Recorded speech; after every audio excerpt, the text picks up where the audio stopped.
All right. So I want to be respectful of everyone's time, and looks like our numbers are starting to stabilize a little bit, folks joining in. Welcome to Module 2 of the Science Policy and Advocacy Program through UC Irvine's GPS STEM program. A couple things before we get started. Last week, we got to do introductions, but one of our program coordinators wasn't able to join us. So I wanted to allow Karina to have the moment just to introduce herself so you all have a face to the name, as she's going to be working behind the scenes and responding to a lot of emails and all of that. So Karina, I will pass it over to you. Thanks, Lauren. Hi, everyone. I'm Karina. I just got my PhD in March, and I'm currently applying for science policy fellowships, and I'm super excited to be helping out with this program. Thanks, Karina. We're happy to have you working with us and making everything run smoothly. This was a schedule we shared last week in our intro session, and so I just want to have it here for you all again. We're making our way. Science research policy will be our first panel discussion that we're going to have, and we have our fantastic panelists here today. And so we'll introduce them in just a moment. Again, our certificate requirements. I know I had some email questions about missing sessions and whatnot, and so I just wanted to go over that again.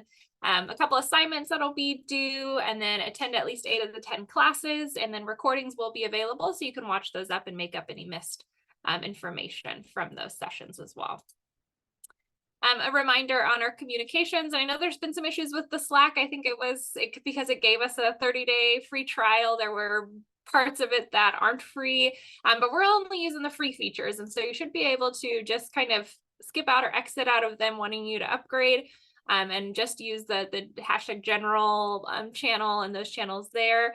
I see pretty much all of you in there, and so if you're still having issues, reach out, let us know, and we can resend that invitation. I can also put it in the chat here in just a moment for you to try and click and get into there again.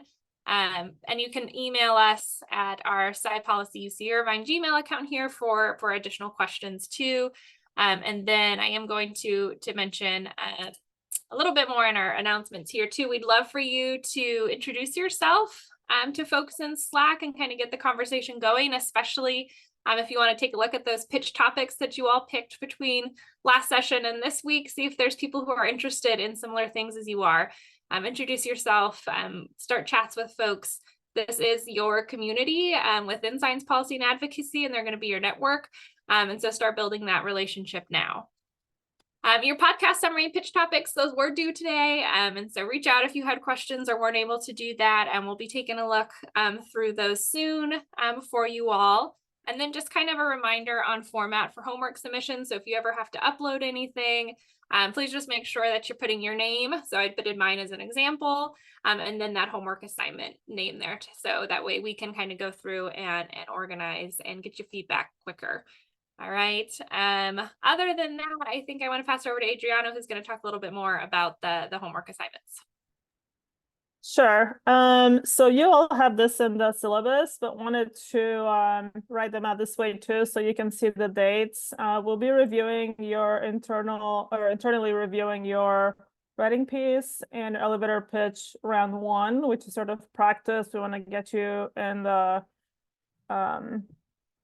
working on these before we send it out for external review. So you have another chance to do that in round 2. And then we have talking points, power mapping plan. You can sort of see when these are due. So roughly we'll aim to send that out for review within a week, get it back within a week, and then we'll have a little wiggle room after that. But you don't want to get behind in assignments as more things will be coming up. So yeah, wanted to have this, and we're happy to send out the slides so you can review this, but wanted to share this now so you know what's coming up.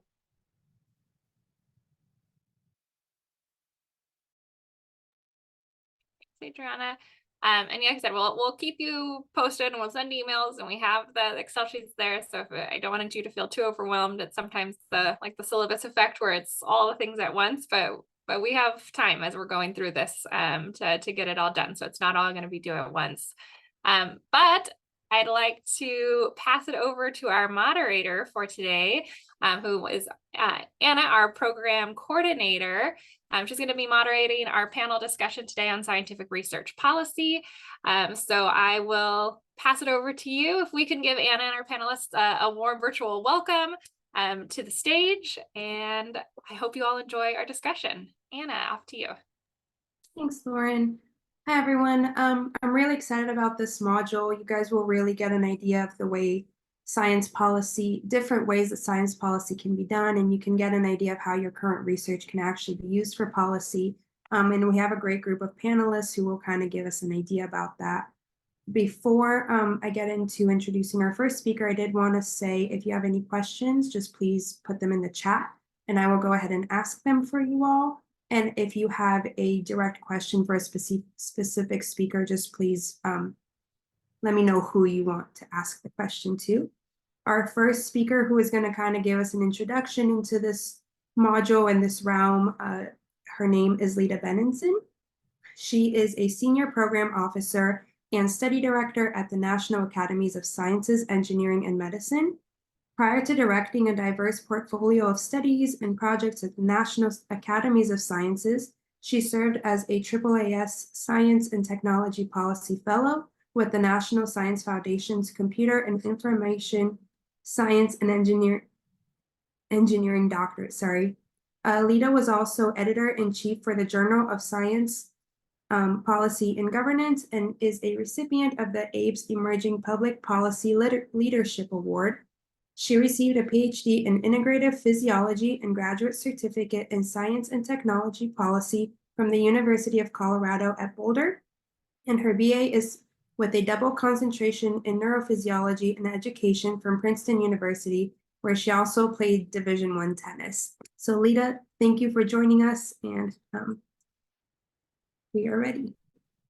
Anna, thank you so much. It's a pleasure to be here. I feel always very lucky to be asked to share a little bit of the knowledge that I've acquired over the past decade and a half, especially with folks who are also interested in possibly following a career, perhaps in science policy. And if you're a researcher and you don't think you'll go into science policy, there's still a lot of benefits to understanding how policy relates to your work. So hopefully today's discussion that you have all put together and organized will be really helpful for a large part of everyone's career here. So Anna, thank you for mentioning that before I was at the National Academies of Sciences, Engineering, and Medicine, I was a AAAS Science and Technology Policy Fellow. And that's where I was at the National Science Foundation for 2 years.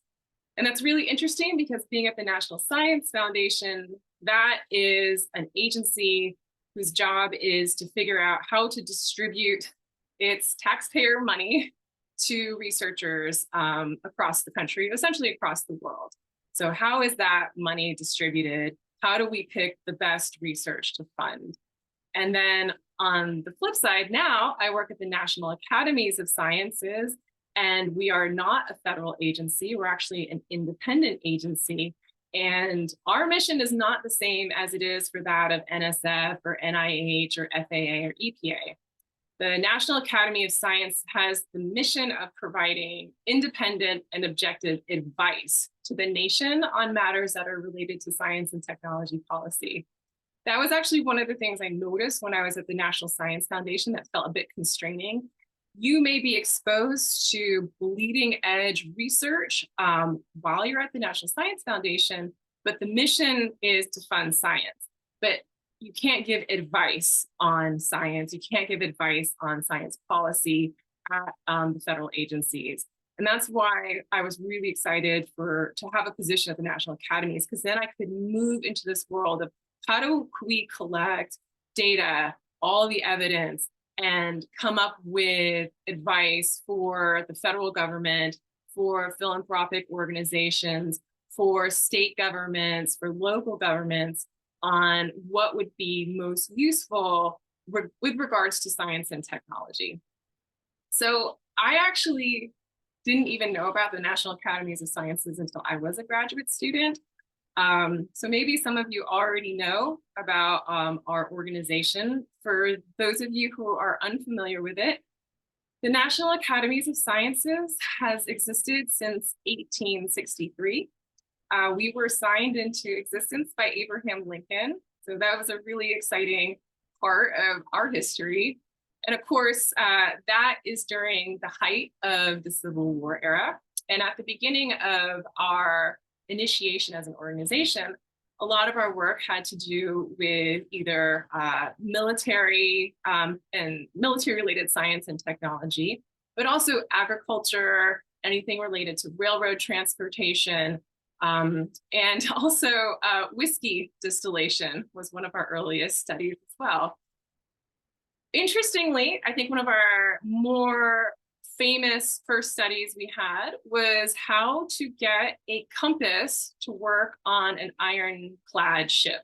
For those of you who are familiar with your Civil War history, the ironclad ships were used during the Civil War, and traditional compasses that use magnetic north didn't work on those ships. And so we actually have a prototype that is at the National Academies building in Washington, D.C. So if you ever come out there, you definitely need to come and see our buildings. They're open to the public. And you will see that compass that was developed. And the way that compass was developed was we brought together experts from across the country at that time who had expertise in, maybe geography and engineering, materials engineering, and, physics. And we had these experts come together and debate for many months and come up with ideas on how to create a compass that would work. And interestingly, that is still the same process we use to this day at the National Academies of Sciences. When either the federal government or a philanthropic organization or even a private sector organization comes to us with a question related to science and technology policy issues, the way we try to provide that advice is we bring experts from across the country with a variety of different backgrounds and experiences to come together, come to consensus, and figure out how to best solve those issues that are presented. And so we've expanded quite a bit since the 1860s, especially since science and technology have basically infiltrated every sector of our life. And so as a result, we have an extremely broad portfolio of projects that we do at the National Academies of Sciences. And they range from transportation, which is the board that I'm currently on, defense, education, family medicine, population medicine, chemistry, food security, environmental issues, almost anything you can think of, we have probably been doing some sort of study on that topic. And so if you haven't been to the National Academies website before, I really encourage you to stop by our website, maybe put in some prompts about the topic area that maybe you're studying in your scientific research discipline, and see what's been happening at the National Academies with regards to that. And hopefully you'll find some really interesting and useful material. It's been an absolute pleasure working at the National Academies. I've been there for about 7 or 8 years. And there are actually a variety of ways to get involved with the National Academies. One, obviously, is being an expert. Usually those are folks who are either professors or in sort of C-suite level of a philanthropic or private sector organization. However, we are starting to try to bring more early career researchers into our work here at the National Academies. So a lot of the time, it's the early career researchers who are really in touch with a lot of the bleeding edge issues that are happening in that sector. But we also have opportunities for graduate students to become involved in the National Academies as well. We have our own fellowship program. It's called the Christine Mirzayan Fellowship Program. It is a paid program, a paid internship program, usually lasting, I believe, 6 to 8 weeks. And we typically make sure that our fellows are able to really roll up their sleeves and do some great work to kind of contribute to a lot of the projects that we have going on at the academies. So if you've been thinking about different ways to start actually coming here to Washington, D.C. and doing some work at the National Academies, I really encourage you to look up the fellowship that we offer. And quite a lot of the fellows who have served as Mirzayan Fellows went on to become AAAS Science and Technology Policy Fellows as well. Nora, thank you so much for sharing that link. I appreciate that. So that's my background on the National Academies. I welcome any more specific questions that you have about it. Just put them in the chat and I'll try to answer them or type them in the chat back to you as best I can. But I wanted to shift now to talking about the world of science policy. And I'm assuming that in the coursework that you've completed thus far, you know there's really two branches of science policy. There's science for policy and there's policy for science. And it looks like this talk today is more about the policy for science. And that usually has to do with what kind of policy are we setting forth to support research in our country. And a lot of times that really has to do with money. But it can also deal with research priorities as well. The important thing to sort of take away from the broad world of policy for science is understanding that policy development is extraordinarily complex. It is completely nonlinear. There are multiple actors and stakeholders who all have very diverse interests involved. And so in our mind, in our training, when we see, here's the data, here is the evidence, therefore X, Y, and Z are the most sensible recommendations moving forward, unfortunately, that's not how policy is made. And that's why I think it's so valuable for every researcher to get a better understanding of what the policy realm looks like and how their work interrelates with policy. And so I'm sure you're going to have a wonderful discussion on a lot of that points with the speakers later. But inherently, it is a political process. Evidence is only one input that goes into policy making for science. The other inputs include political interests, the public opinion at the time, and of course, there are a lot of things that you could just see how public opinion influences research. I think back when I was a graduate student, it was the use of stem cells in research. And of course, there's a lot of pushback on what sort of environmental or gun research is conducted too. And that's, again, not necessarily evidence-based, that's driven by public opinion. And as scientists, as researchers who are in the policy realm, we need to be very aware of those public interests and those public opinions. And we also have to be aware that they sway very quickly. And, you know, when you come into science policy, you want to create for yourself a path where you're pretty resilient to big sways in political power. So, you know, presumably, if you want to be in science policy for the long haul, you know, perhaps you want to make sure that your work stays relevant, whether or not there's a Republican or a Democrat in the White House, or the Senate and House of Representatives are majority, minority, one party or the other.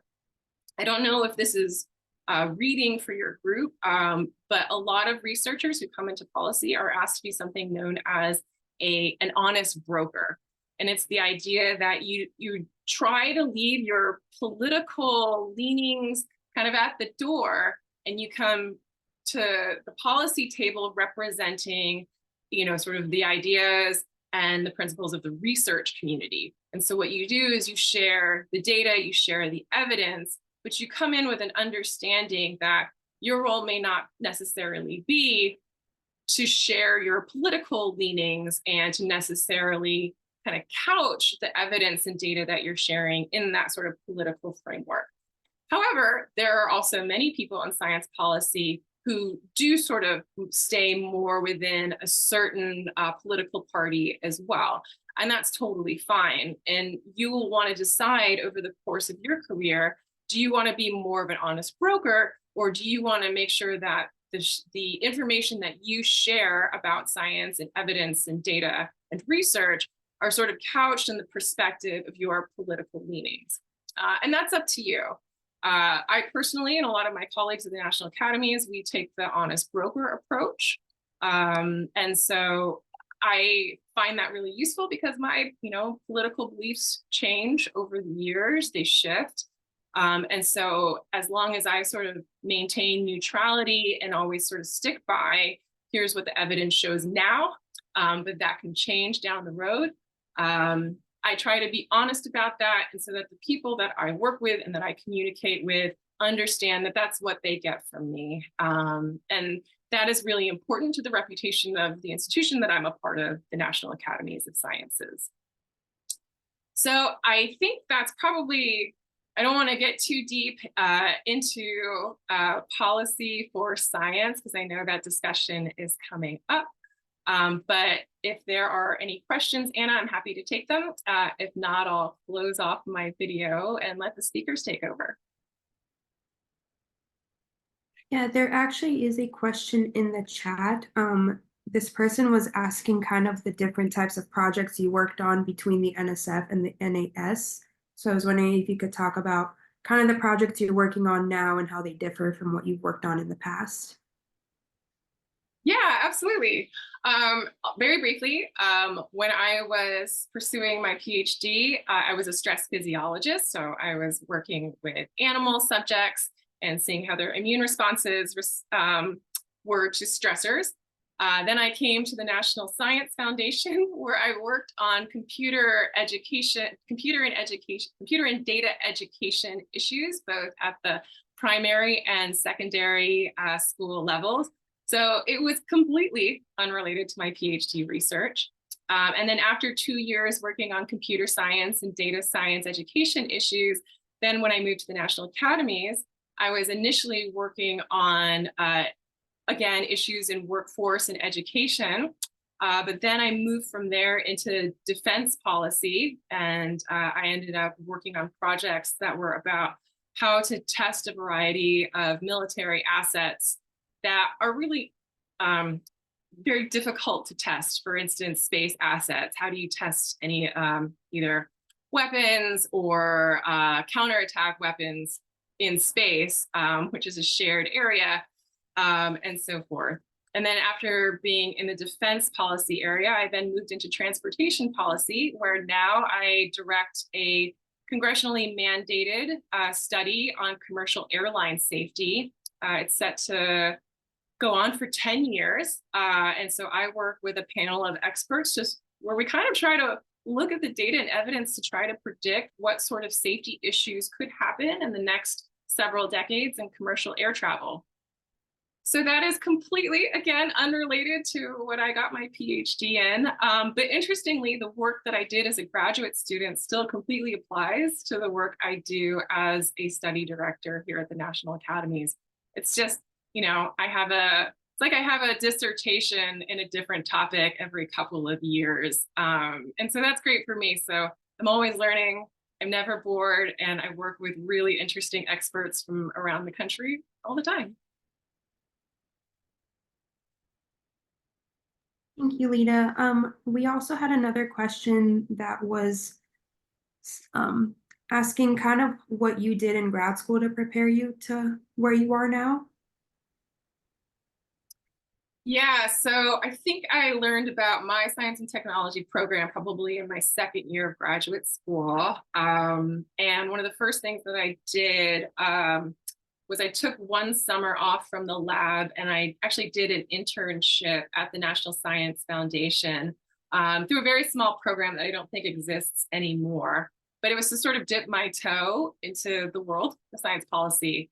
And what I learned during my time there is if I wanted to have an opportunity to get the Science and Technology Policy Fellowship that the AAAS offers, that would be a really great way to kind of get my foot in the door in science policy here in Washington, D.C. It's not the only way, but it's one of the ways. So what I did when I came back to graduate school was, as I continued my graduate studies and I continued the course of studies in the science policy program as well, I tried to find activities that would really show my continued interest in growth in science policy. beyond just the certificate program. So that's when I joined the Journal of Science Policy and Governance. I joined as a student editor, which was a really fantastic experience. And after serving with the journal for 2 years, I became the editor-in-chief there. But that gave me an opportunity to be exposed to a lot of different issues in science policy. I also worked with a few other interested students on campus where we started a forum to try to connect science policy with people in our university community, but outside the university. So people who were living in Boulder, residents of Boulder, Colorado, and it turns out they're really interested in a lot of scientific issues, especially environmental and food issues. So we would put together sort of monthly forums so we could actually engage with the public community about a lot of the issues that they were interested in. And usually by bringing in either a speaker or kind of showing a documentary and then having a discussion afterwards with the community. So I did that forum. And then I also tried to connect with our local representative frequently to talk about the value of research funding. That was a pretty easy sell to our representative, but it gave me an opportunity to have FaceTime with the representative and his staffers. And turned out it was Jared Polis, who was our representative at the time, who is now, I believe, the governor of Colorado. So you never know when you're talking to a local representative where they might be down the road, and to create those policy connections early on. And I think those were 3 really valuable things that I did on top of my graduate work that helped me create a really solid application for the AAAS Science and Technology Policy Fellowship. And I think that's what kind of got me to where I am today. Thank you so much, Lida. I think in the interest of time, we're going to move on to the panel, but there are a couple more questions in the chat if you did want to take a look at them. Will do. Thank you so much. Have a great time. Thank you again. Okay, I think we will move on to the panel now. Let's see. Perfect. Okay, so we will start off. I will introduce the panelists, and then we will go ahead and begin our question and answer portion of it. So first we have Dr. Kate L. Akerlof. Dr. Akerlof is an assistant professor in George Mason University's Department of Environmental Science and Policy. Her research focuses on the intersection between governance and science and risk communication. She was a 2016-2017 American Geophysical Union Congressional Fellow and is currently a co-chair of AGU's Science and Society Science Policy Track. Dr. Akerlof earned her MS and PhD in Environmental Science and Policy. We also have Adriana Bankston. She is the incoming inaugural AAAS ASGCT Congressional Policy Fellow. She was previously a principal legislative analyst with the University of California Federal Governmental Relations. Adriana received the inaugural ARIS Emerging Broader Impacts Leadership Award and the Top 20 in 2022 Award for Excellence in Advocacy from the Advocacy Association, among a number of other honors. Adriana earned her PhD in Biochemistry, Cell and Developmental Bio from Emory University. Our next speaker is Matthew Linton. He is the Senior Manager for Programs and Publications at the Council of Graduate Schools. He speaks on issues related to national and international trends in graduate education, particularly in areas of credentialing frameworks and access pathways. Since 2022, Dr. Linton has managed the National Name Exchange, which connects undergraduate and master's students underrepresented in graduate education to opportunities in graduate school. Before coming to CGSS, Dr. Linton was a research assistant at Harvard Business School and the Barbara and Morton Mando Graduate Fellow at Brandeis University. And lastly, we have Adam Katz. He is the Director of Advocacy and Training at the Society for Neuroscience, where he oversees organizational, legislative, and advocacy efforts, scientific training, and professional development programs and diversity efforts. He's previously held positions at the American Society for Microbiology, Research America, the University of California, Irvine, and the National Institutes of Mental Health. He received his undergraduate degree in brain and cognitive science from the University of Rochester and his master's in policy and advocacy from Georgetown University. Before we begin with questions, again, if you guys have questions, just please put them in the chat and I will go ahead and ask them for you. But I did want to start off the panel asking each panelist if you guys could just briefly talk about your institution and kind of what your role looks like and what kind of policies you work on, just briefly, so we can get started. And we can go ahead and start with KL, please. Great, thanks. Yes, I'm at George Mason University in Northern Virginia, which does have the advantage of we're fairly close, we're just south of the Beltway. So the things I think about are, so especially if we think about the science for and thinking about how we do science and what are the rules around doing science, is public participation, and that's becoming increasingly valuable, especially in the environmental sphere, because most of, as Lida discussed, I mean, when you talk about policy, you know, science may be a part of it, hopefully. But a lot of the decision making around policy is actually about people's values, right? And there's a lot of different, depending on what your opinion is on, and she brought out the point of public opinion on any issue, we'll come out with a different answer. And so one of the things that I've been looking at is one of the terms for it is co-production, so co-design, co-creation. How do we use information and how do we design scientific processes to make sure that they're inclusive of local knowledge, indigenous knowledge, and other types of information, so that the type of science that's done meets the needs of policy. Thank you, Adam. Sure. Hi, thanks for having me. So my name is Adam Katz. I'm Director of Advocacy and Training at the Society for Neuroscience. Really, and so I'm going to talk about the advocacy side of the advocacy and training. But really, we focus on three major buckets, I'll call it, for policy.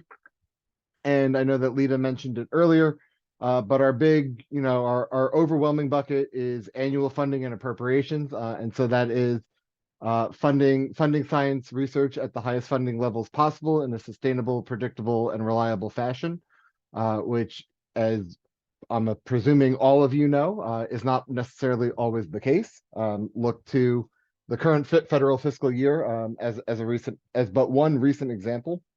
But really, our other staple policy that we really work on is the continued ethical, responsible, and well-regulated access to the use of animal models in biomedical research.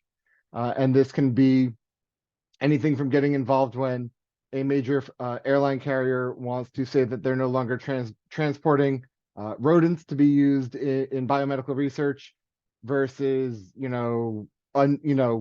versus the addition of unnecessary and burdensome regulations and reporting on top of a field that's already very heavily regulated and tightly controlled. And then the third bucket is sort of our catch-all, do good for science, is what I like to call it often. And I know that Lida mentioned it earlier, but this is sort of our plug and play one. And I'm going to use an example from earlier. For instance, sometimes that is continued access to stem cells for research. A few years ago, it was tax policy when graduate student stipends were to be reclassified as taxable income without changing your net take home. It would have bumped several biologic graduate students into a completely different tax bracket. And so really that's kind of our catch-all, just all things related to doing and making good science available and accessible.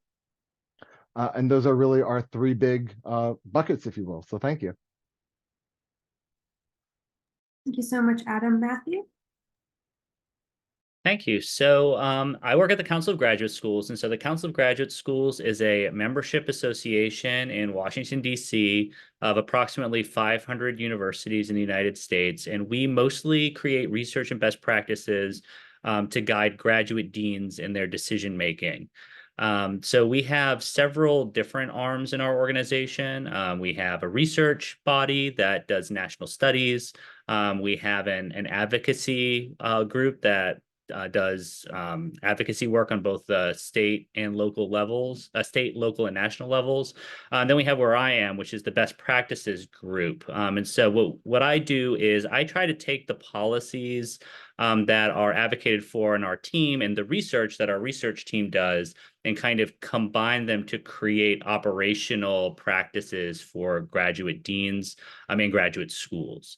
And so I do that in a number of different arenas. So I'll talk in a little bit about, I just was one of the co-authors on the first national study of postgraduate or post-baccalaureate certificates in the United States, this kind of emerging credential marketplace that is developed in terms of graduate credentials, and trying to kind of make sense of what is out there, both for consumers of these graduate credentials, as well as for deans that are trying to make decisions about whether or not they should implement them on their campuses. And then I also am the director of the National Name Exchange. And so the National Name Exchange is an NSF-funded project that aims to improve pathways into graduate education for individuals underrepresented in higher education. So it initially began as a resource that was only for racially and ethnically minoritized students. But it has been broadened out over the last 5 years. And we can talk some about the ways that kind of the rubber meets the road in terms of policymaking, because when we have different policies at both the state and the national level, it changes the way in which we can deliver our programming to our constituents. And so the other piece of it is I also do international graduate education work. I manage an international conference every year, in which we basically tackle a big topic in international education. This year, it's going to be transnational and transdisciplinary research, and we bring together graduate deans or their equivalents from around the world to talk about how that idea operates in different national contexts. But really excited to talk with this group and look forward to your questions. Thank you. And Adriana? Sure. So currently I work as a policy consultant. I actually spent about 7 years, believe it or not, in advocacy since I left the lab until last year. So very much pro-advocating for science with Capitol Hill, and met Adam at SFN, so small world.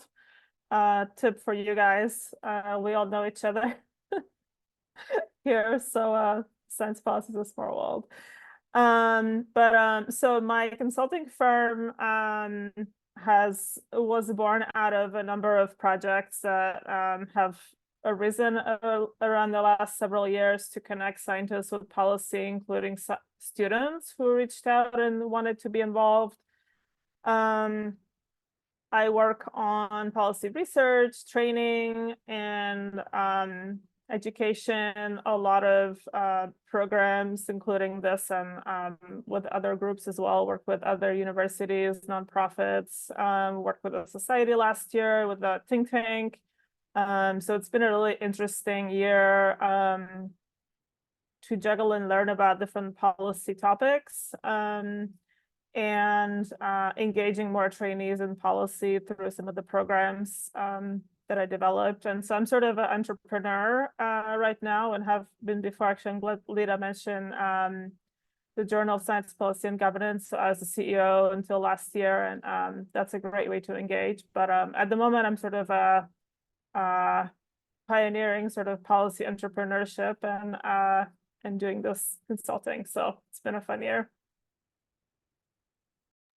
Great. So I first wanted to kind of start off this conversation talking about what are some of the ways that as scientists we can approach policymakers and the best ways to kind of engage with them. So this first question I'll address to Adam and Adriana, since you guys are both in this like advocacy realm.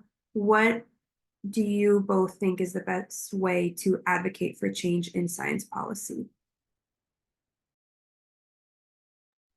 Adriana, you want to go first? You can start. Really, I'm going to lean a little bit on my personal story, but the answer is to get started. It's to get started and try your hand at it. See if it's something that you like. See if it's something that you want to pursue. When I was at UC Irvine, I was in a functional neuroanatomy lab. I was working with positive ampakine receptors, where I was doing field recordings in the hippocampus. Long story short, I was working with learning and memory, and I was working on how to rescue deficits in various rodent models of disease. I've got a personal familial connection to Alzheimer's disease. I know that doesn't make me special, especially nowadays. But when I was starting to explore leaving the lab early without my PhD and to pursue a graduate degree in policy, I sort of just kind of Googled, started Googling around, and I was like, you know what? I found a local Alzheimer's Association chapter. They said, we have a policy group, we have coffee. I was like, I'm a grad student, I like free coffee, I'll be there. And with that, I kind of got started in doing their Hill Day, and I sort of caught the bug, if you will. And what I'm getting at is, was I perhaps the most effective advocate on day one? Probably not. But did it set me down a path where I started building relationships with other advocates, with other practitioners, with other experts, with policymakers and their staff? Did it start to give me the experience in building up that repertoire of what I could do? Absolutely. If your comfort level is starting with sending, customizing a pre-written email or an action alert, if you will, and sending it, go for it. But honestly, my big piece of advice is find something that you're passionate about, that you care about, that you're emotionally invested in, and the rest will follow. The big secret that I give at the end of my advocacy 101s, if you will, is advocating is a muscle. The more you exercise it, the more you strengthen it, the better and more effective you are. The nuances are what change if you're moving from discipline to discipline or from field to field. If you want to advocate, do I want you to advocate alongside SFN, pushing for funding at NIH, NSF, DoD? Absolutely. But if your interest bend is a social justice cause, an environmental issue, absolutely go build up that advocacy muscle there, because that's what you're going to care about. And when you're ready to because these skills are completely transferable, when you're ready to come do it for neuroscience, I will give you all the talking points about how much money do we think NIH needs next year? How much money do we think NSF needs next year? But that's just my take on it. It's just start somewhere. And not super helpful for practical tips, but. All right, I guess I should have gone first because I was gonna say almost the same thing. So I started myself, being interested in policy related to research, having been in academia and realizing all the things that universities can do to support a STEM pipeline. And that really drove a lot of my advocacy and writing and pushing for change early on. And that, I think, brings up a good point. That there's a lot of advocacy for institutions to do better, and that's one audience. I think similarly for me, having a sort of passion direction that has driven everything I've done to really push for change in science in a lot of different ways and bring other people into that. I think to add to what Adam said, I would think about kind of where we are in the legislative process, or where changes can be made and when that happens. And that's the sort of thing you learn along the way, is when is a good time to advocate for certain things and who is supportive of science, and going to those people and all of that sort of strategy that goes along with that. I think also, so I think, we'll agree to the fact that having a passion project is important, and kind of using that to drive your career. I will also talk to the personal connection, because I remember, I think when I was at SFN, that we went to one of the legislators who had his mom had Alzheimer's just the year before, and so that was his motivation to support neuroscience funding. And so that's something to keep in mind, that you will have people that support science for different reasons, and personal connections may be one that they're impacted by that, and they have reasons to support it. So that's also to say, and we'll teach you this in the program too, to do your research on members of Congress before you go there to advocate, because you never know why they might support your cause. Hope that's helpful. So kind of going further into this, Kale, since you do have experience in researching this area, I was wondering if you could speak on what are some things as scientists we should consider when actually engaging with our policymakers. Sure. So one of the other areas I've looked at is legislative science advice. There's a AAAS, as you said, fellow on the Hill, and so we got really interested in these processes in legislative settings. So some work we've done, we did afterwards, actually in collaboration with AAAS and some others, was looking at what are sort of the different contexts that affect science communication processes and use of science. And so some of the things, and they're pulling on different threads through our literature, are thinking about what's the issue polarization. So a lot seems polarized these days, but not everything. So especially for some areas of science that are really brand new, or people just don't know a lot about for one reason or another, they're not highly polarized. That's a very different context and potentially a different set of use for legislators or policymakers generally. And so that also sets up how are these folks going to be using that information.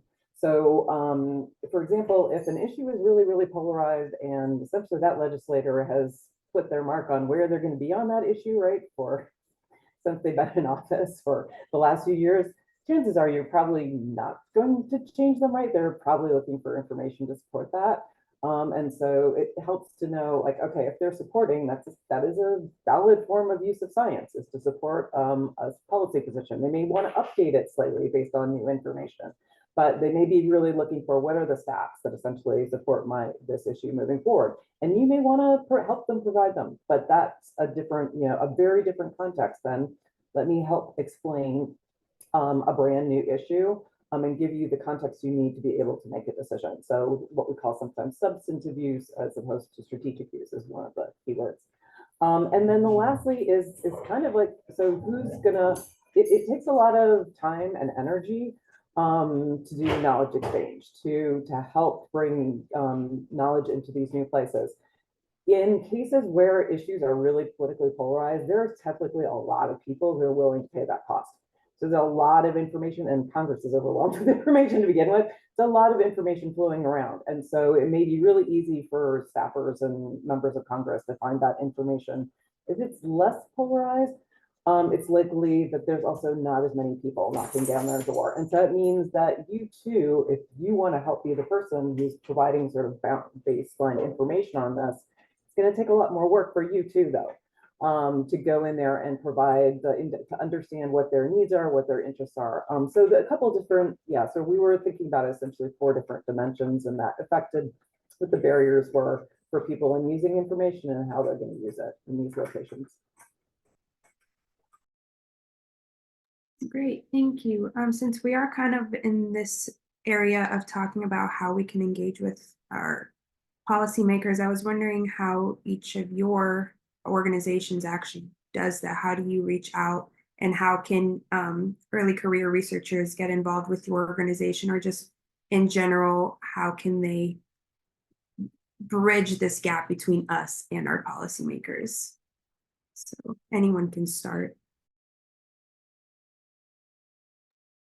Sure, I'm happy to jump in. I mean, with us, it's pretty straightforward. There's kind of 2 ways. Either our advocacy team is involved, they're going up to the Hill, they're meeting with folks in the policy realm, or we get contacted by members of their legislative teams who are interested in the work that we do and are looking to get either expert opinion or ideas of who to contact for major issues. So the topic that we get a lot of questions about this right now is about mentorship. There's a lot of interest right now in healthy labs initiatives and making sure that labs are safer spaces for both mental and physical health of graduate students as well as researchers. And there's many folks on the Hill that are really interested and passionate about that topic. And so we get contacted pretty often about the data that we have on mentorship, former projects that we've done on mentorship. Even we did one of our international conferences was on mentorship, and some of the folks were interested in what other countries are doing to support their researchers. So those are the kind of 2 main veins that we interact with. I'm more on the get contacted side for research and expertise purposes, but we do have a very active advocacy team that proactively goes out on the Hill as well.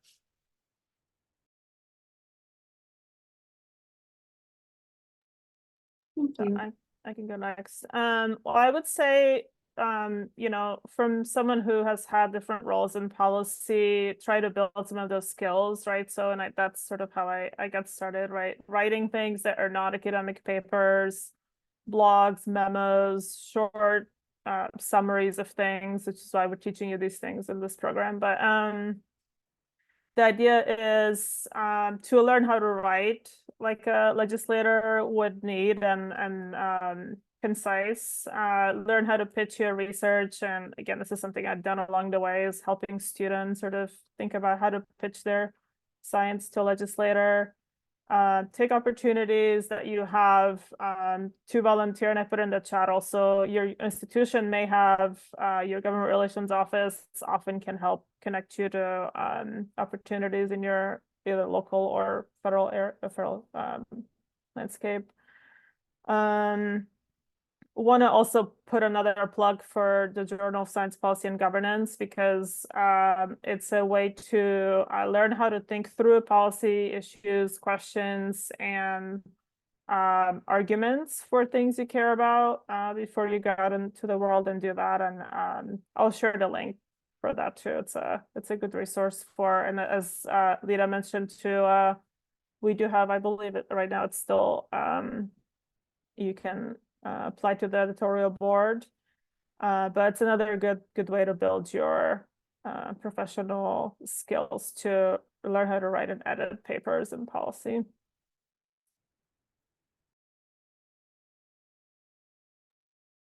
Thank you.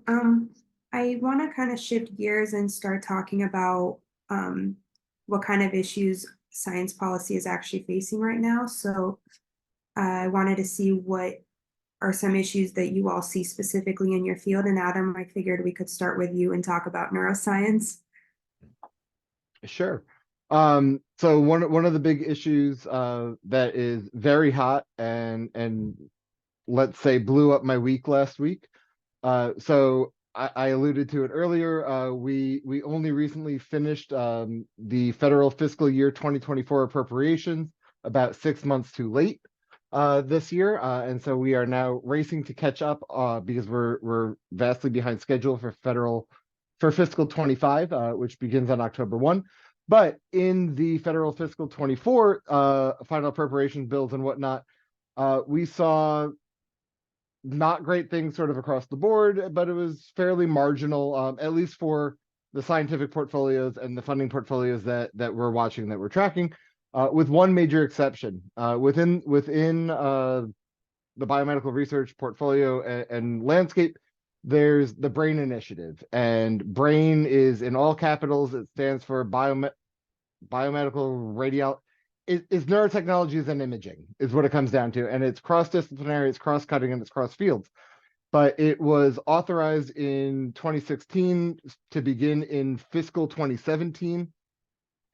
Under what's called the 21st Century Cures Act, which is public law, which sunsets after 10 years. But because it was an authorizing bill and not an appropriating bill, it only had so much power and teeth behind it when it was saying X amount of dollars shall be made available by this date on this date for this year for the program. And so while most of NIH received either a hairline cut or plus up, the BRAIN initiative sustained a disproportionate nearly 40% reduction in funding. And so this is something that is very much something we are active on, we're engaged on, we're writing letters. We've got one of our best performing action alerts up right now about restoring funding that was cut from the BRAIN initiative. But one of the things that the community is starting to rally around is it's a 10-year program. We're entering year 8. What happens on year 11? And so that is one of the things that various coalition and stakeholders are convening later this week, actually, to discuss what do we want to do about it? What stand do we want to take? What would be an appropriate substitution, or is it or is there no appropriate substitution? Is it fight like hell to restore the same and reauthorize it for another 10 years, or set it up as a permanent and indefinite entity. And so that's just one example of something that we're very actively working on for the future.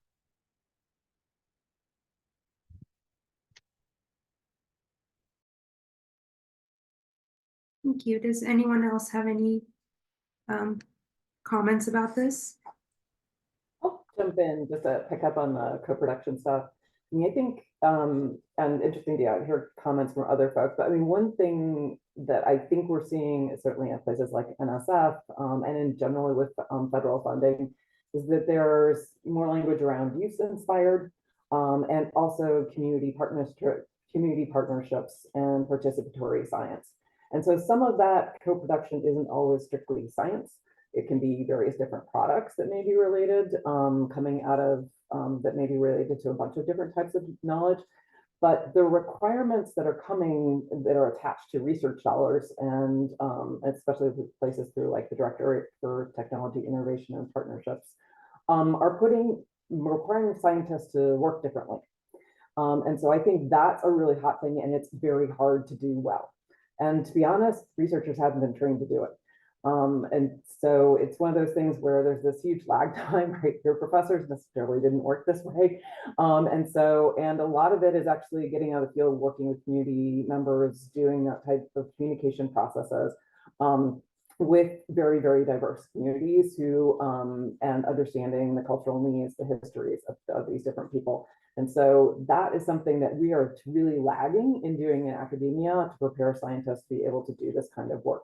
And it's something, especially if we want to, so one of the work we did, sorry, I'm gonna type back in, but was to look at what did different groups of people think were equitable and fair in terms of these processes. And we found really drastically differences in what people would like to see, how they want these types of processes designed, which makes it really, really hard for people to do like straight out of the box, like, hey, here's the checkpoint on what we're gonna do in terms of how we partner with communities and how we do these types of projects. So something that we need to, as a community, really work on moving forward.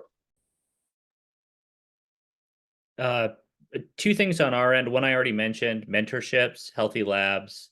That's something that we've really been pushing for and that we've been working a lot with NSF on. And it's actually something that we're attempting to bring in some of the system that they've used in Canada at the University of Toronto, and see if we can roll it out to a bunch of other universities in the US and see how it takes culturally, as well as institutionally.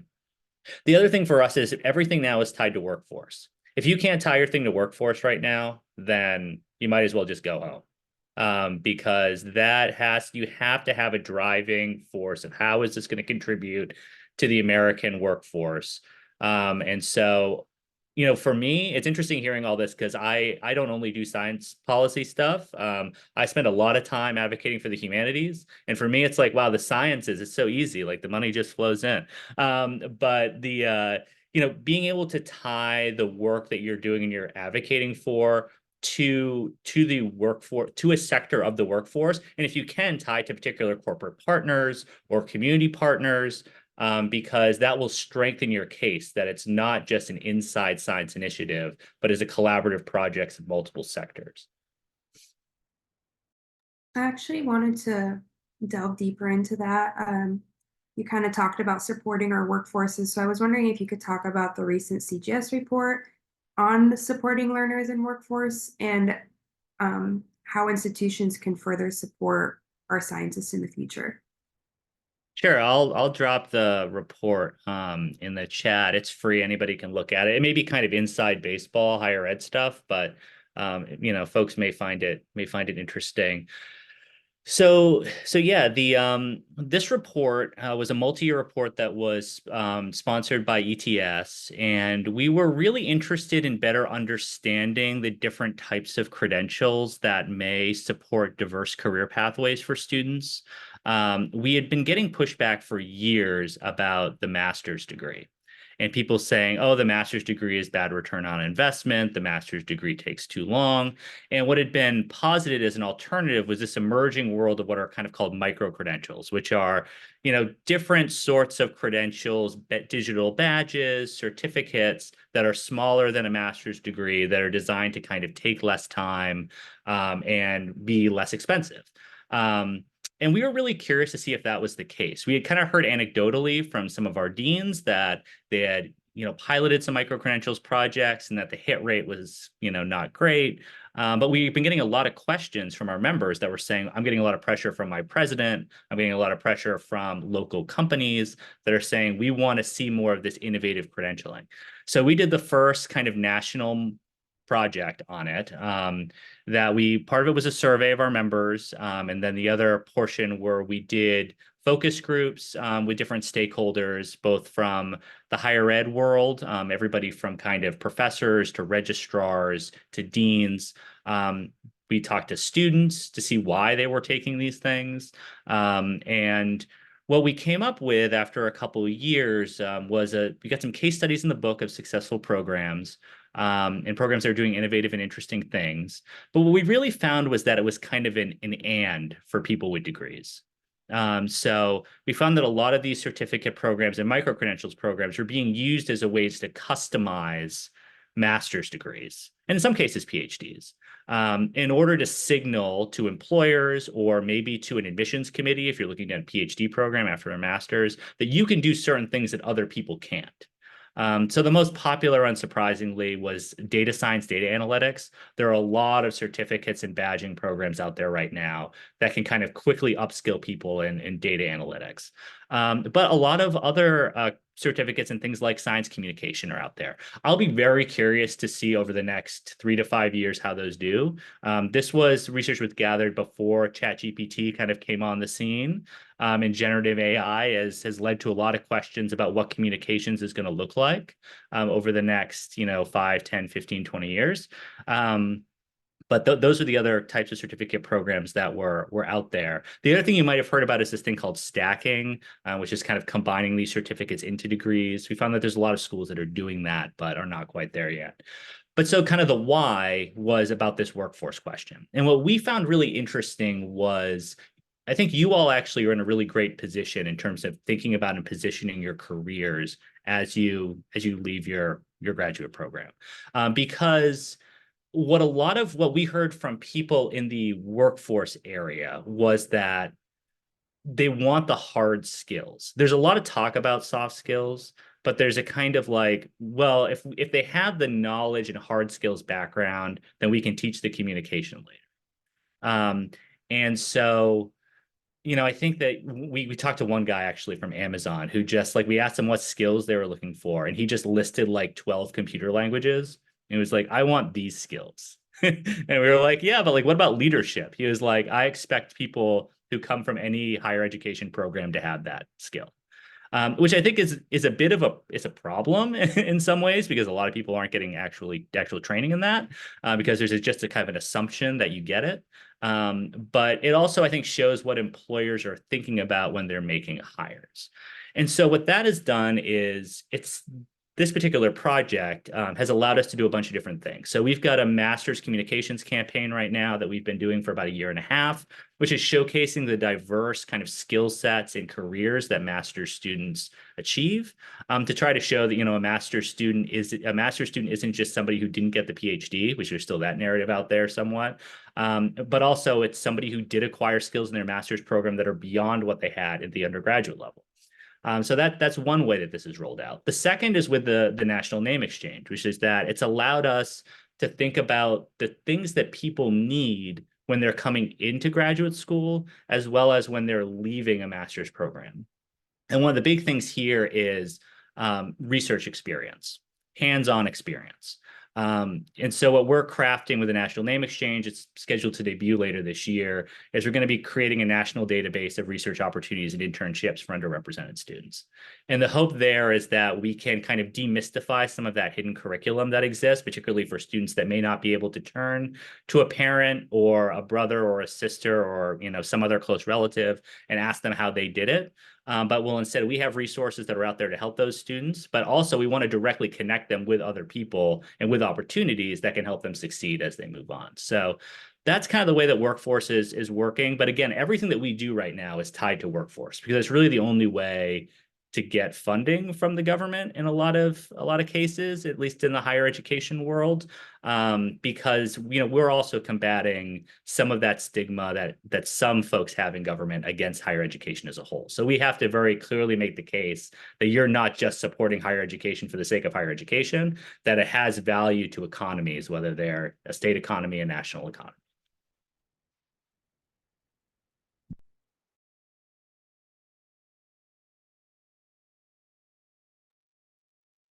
Did anyone else want to add something before we moved on? Sure. So, well, I'm glad Matt brought up the training because I think, and even though we're talking about research policy and funding here, obviously training the future research workforce is really critical to what we're talking about here. And what's being done legislatively in this space. So you probably all have heard about the Chips and Science Act, which is one of the few recent bills that actually has training components, talks about different types of ways that advisors can speak to students and help them in their careers, that sort of thing. Grads and postdocs. So just wanted to kind of bring your attention to that and sort of what's going on Capitol Hill when it comes to training the workforce and the future of science. The other thing too, what Karen said made me think about one other issue that's been prevalent in the last few years is how we split the research funding across the country, which is something that the NSF director has talked about multiple times. And there's a lot of discussion of, in addition to the basic versus applied research, where the money's going, and to Matt's point that we want to support more different types of institutions, HBCUs and MSIs, and that's also in the CHIPS Act, part of that. And I think it's a really interesting question to think about in the future, how this funding will be distributed to different institutions in different states and what that landscape is going to look like. Well, and Adriana, just to jump on it, because we are at National Name Exchange is one of those Chips and Science funded projects. And, you know, we have as part of our funding mandate, you know, to reach out to HBCUs and MSIs, as well as rural supporting institutions. But what's really interesting is it's now just gotten really complicated with state legislation. You know, it's very difficult in some states to reach underrepresented students at all. And so being flexible and learning on the fly about a changing policy environment, and that not everything you need to know is happening at the national level, is definitely something that has been very relevant for this project as we've been rolling it out over the last 18 months or so.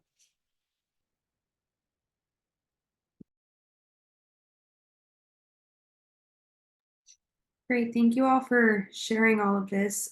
Even though this isn't a career panel, I do kind of want to start talking about careers because most of the audience are early career researchers. So we do want to learn about how you all got to where you are and what your roles look like and what challenges you face. So I was hoping to kind of shift gears into that area now, and starting off with the most obvious question being, how did you all get to where you are? What kinds of things did you do in grad school to lead you to where you are?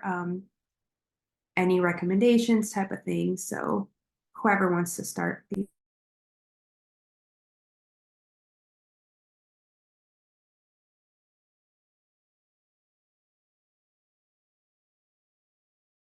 Or I could call out names. I'm just kidding. So I got some money from Sea Grant. So if there are any environmental folks out there, when I was doing my dissertation research, and that enabled me to do research that I actually did collaborative research, and it also included collaboration and contact with local governments. And so that was one of my first efforts to actually to think about actually on some level trying to co-produce research. And so that also helped me think about what's the role of the public. It helped me think about what are the needs of local governments, what are they trying to do, how are they trying to move policy forward, and what types of information are useful from academic folks. So I did that, and I ended up being research faculty for a while, and I was also doing a lot of work with diverse stakeholders, social science research, in the state of Maryland, and decided though that I actually hadn't spent time in policy myself. And so it was kind of ironic because people would ask questions like, oh, how do we better communicate with these sets of folks? But I hadn't actually been in a lot of these contexts as one of these folks. So as many of you guys we've already discussed, applied for to be a AAAS fellow through American Geophysical Union. And so that gave me some experience. And I will say that was really interesting for me because I felt like I saw a lot that even though I thought about some of these processes about how do we communicate with policymakers, a lot of the contexts were things that I hadn't really understood terribly well. And I only spent a year there, but and so really got me interested then in thinking about thinking it also about it, bringing it back that experience. And I think actually a lot of people that I run into in academia who study these spaces and try and contribute to these processes and have gone back are people who've had the experience. Because there's some things that you just can't learn really well, understand of the culture of these places if you haven't actually been there. So you may turn out you want to end up going back to academia at the end of it.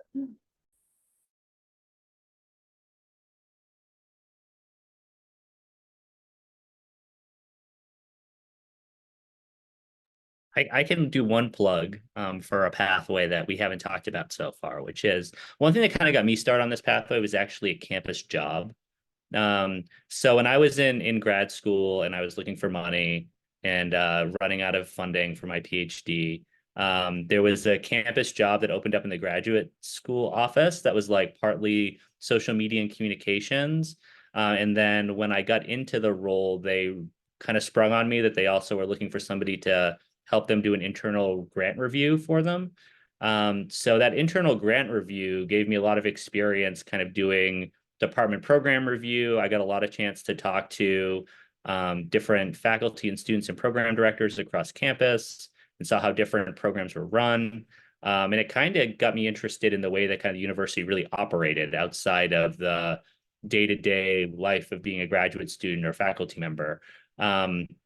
And so I was just thinking about it as a revenue source, really, but it turned out to be a useful pathway in and was kind of the differentiator on my CV when I looked at jobs in DC, because I had that like grant writing, grant review experience that a lot of places are pretty hungry for. Adriana, you've done some policy entrepreneur work. I was wondering if you could speak on that and kind of how you got into that area. Yeah, so in some ways, I think a lot of things I've done along the way could be classified as that. Most recently with Federation of American Scientists, so they have a whole portfolio on this, defining policy entrepreneurship, starting with Tom Khalil, I think, at the White House, and he pioneered this many years ago. But the idea is to really think about how you can make change in government. And that includes, and they actually have a new initiative now with this Day One project in 2025 with the new administration. So the idea is to sort of suggest ideas to what the government can do about different types of policy areas. And I can't remember what they all are, but I can share the links. So climate, R&D, education, AI, those are a few. So they have a whole sort of program and different accelerators and ways to plug in essentially scientific ideas into policy change. They go through different types of trainings for how this can happen both in the legislative and executive branch. what kind of policy levers to look at, and also what does this look like sort of in the current environment? When is a good time to push for these things to happen? And a number of folks at FAS have contributed to legislative changes, including with CHIPS. So it's really, they have a really interesting model of how change can happen. And they've done this Day One project since about 3 years ago or so. And so we encourage you to look at that, because there's I would say, a science behind it, and also strategy behind it of when to do these things and how to achieve change. And they've had some really exciting changes happen from their work. Also wanted to talk about the kinds of challenges you all face in your roles, because you all come from such different spheres. I was going to see if we could first talk about advocacy with Adam, and then going off of the specific challenges you face in your role, how does changes in the administration then also affect your role, and what challenges does that add? You know, it's real interesting when we talk about challenges. You know, it's that it's a zero-sum game, especially when we're talking about, science policy funding or funding. Excuse me. When we're talking about policy related to funding and appropriations, it's a zero-sum game. And so one of the big challenges is that, we have a federal debt limit. We have, a budgetary caps. We have a difficult climate in which, it's a difficult climate in which to get your priorities across and to be heard. There is so much occupying and sucking up the oxygen in the room. And that's just from a legislative standpoint. From a mobilizing and engaging advocates, if you are, working and mobilizing a grassroots network, when I say that we are talking about NIH funding and NSF funding and medical research funding through the DoD and VA, I've had people say to me, hey, you're asking me to make the same ask again this year. I was like, yes, and we're going to do it next year and the year after that, and we did it the year before and the year before that as well. You wind up with a lot of what's called advocate fatigue. And so from an advocacy practitioner standpoint, one of the big challenges is keeping folks engaged and engaged and active when it's appropriate, and making sure that folks are using their time effectively and efficiently.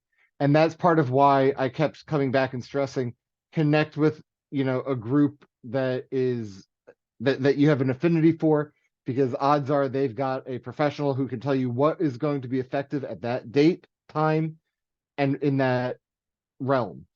Oh, I just had one. I just had a good one too. It's gone. It's gone in terms of challenges. That's it. It's just getting people engaged.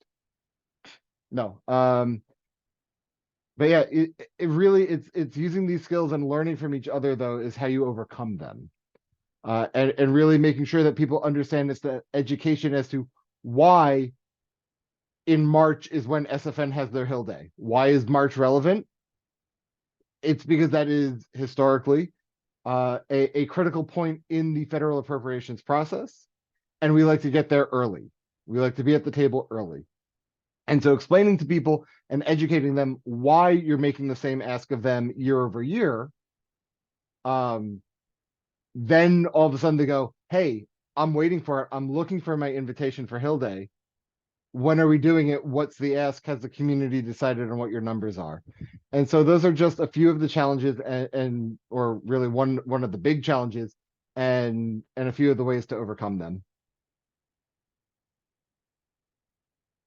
If I didn't completely miss the question.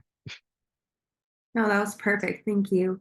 And then Matthew, I just wanted to hear your opinions too, because you are far removed from that area. What kind of challenges do you face in your role?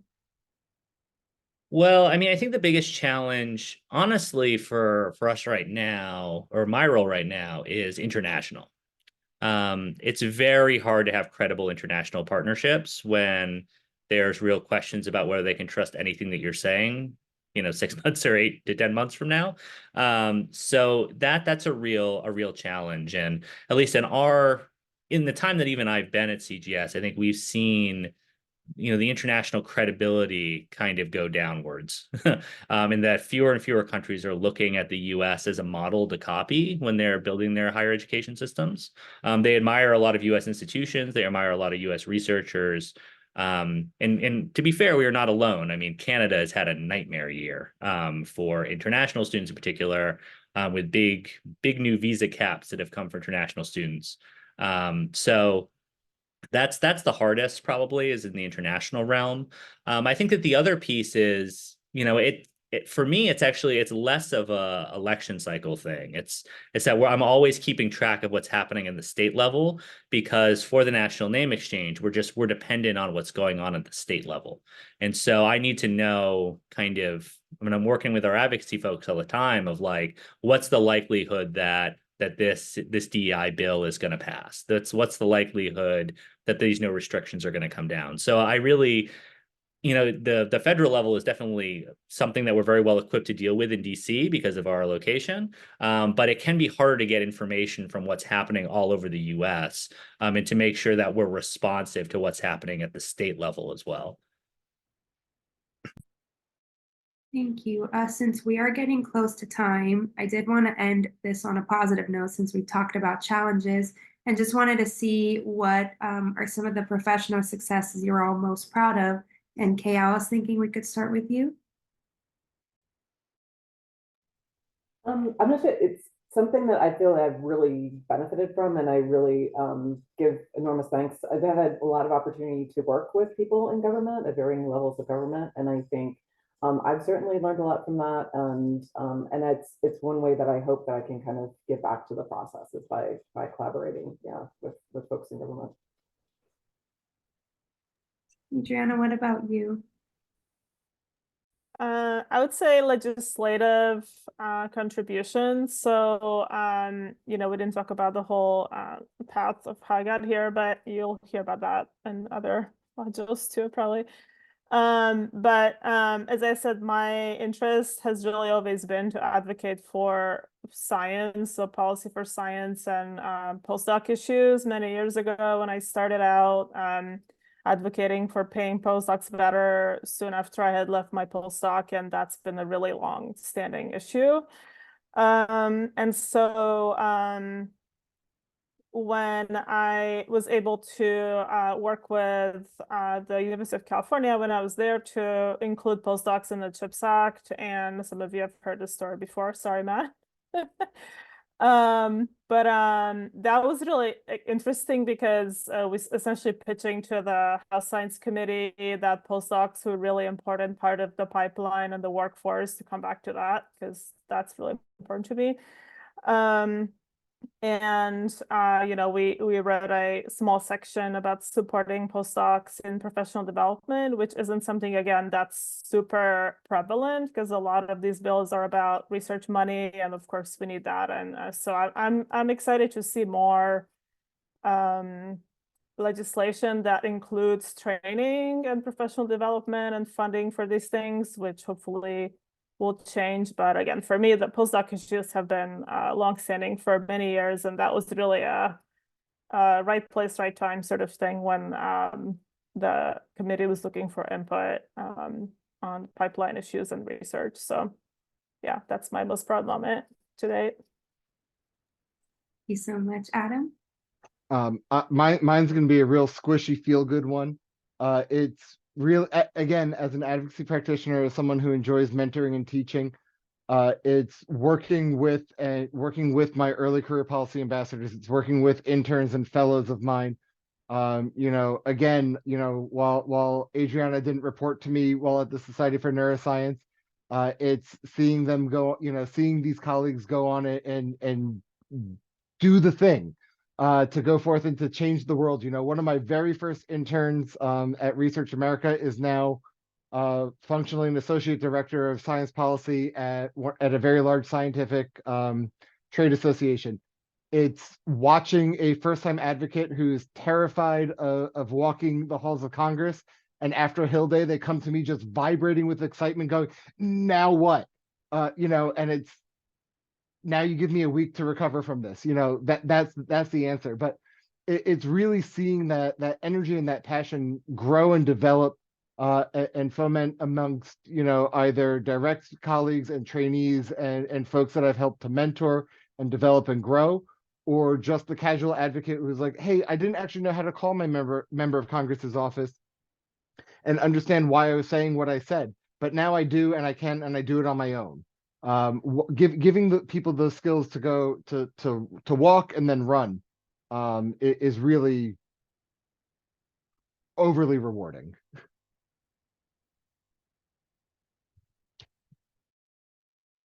And I'll one up you, Adam, in the squishiness department. So I've got two. I think one is, I mean, the policy is ultimately really a tool to help people, right? And so for me, it's been really rewarding to see the national name exchange grow and be able to get support so that we can do more. We can hire new staff. We can roll out new resources to help support underrepresented students achieve their dream of going to graduate school. And it's really great to get those emails from students that are basically saying like, wow, I'm so excited that I got nominated for this program. I'm the first person in my family to go to school. I never really thought that I was going to even have the opportunity to go to undergrad, yet alone grad school. And so it's so exciting to see that I'm going to have this chance to go to graduate school.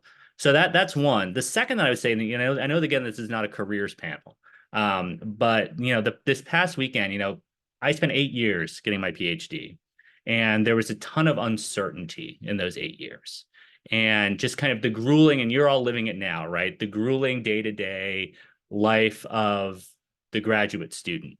And I got to spend this past weekend with my 1-year-old son doing all sorts of fun stuff, going to the fair, all that, and I didn't have to worry about the work stuff. And it's really, I think it's one of the choices that you make when you start thinking about these alternate pathways is what are some of the other benefits? And for me, I love the research piece, but the research piece was going to be there every weekend, just punching me in the head, being like, why aren't you working on your project? And so the ability to go and take that time and be able to have that work-life balance is huge. And it's one of the things that really makes me thankful and appreciative of this pathway that I've taken. Great, thank you all so much. We are almost out of time, so I do just want to, before we go, say thank you for joining us. Thank you for all the tips and advice, both in just the policy realm as well as career-wise. I do want to say, I'm sure I'm speaking for all of us students here, that it really means a lot when people like you all give us mentorship and guidance and show us how we can get to where you all are. So thank you all so much. And then I think Adriana and Lauren, if you guys needed to say anything before class ends about next session. Yeah, thank you, Anna. Adriana, I don't know if you want to just continue talking or if you want me to, to jump in here. Sure, switching hats here. So next week, we'll have the writing module. We have a few pre-readings to familiarize yourself with different types of writing. We're going to do lecture on different types of policy writing, do some practice as you start thinking about your write-ups for the program. And yeah, happy to answer questions.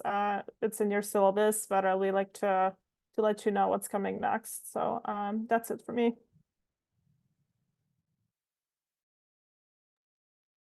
Adriana. And so next week, Monday is our optional session, but I strongly encourage you all to go. We'll send up a follow-up email about that. And then our next official session will be May 20th. And this will be STEM education and workforce development. Again, we'll continue to scaffold you as you're going through and you have access to the syllabus. But just like to mention it in case anyone does have questions and we can address them here live. But otherwise, y'all have been here for 90 minutes. So thank you so much for taking your time out of your day to do that. Engage with our panelists. Thank you, panelists, again for a really rich discussion. And we hope to all see you soon, engaging in Slack and connecting with each other and our panelists as you move forward. If we can give our panelists one more thank you and virtual applause. And I hope everyone enjoys the rest of their day. Thank you so much. Bye, everyone. Bye.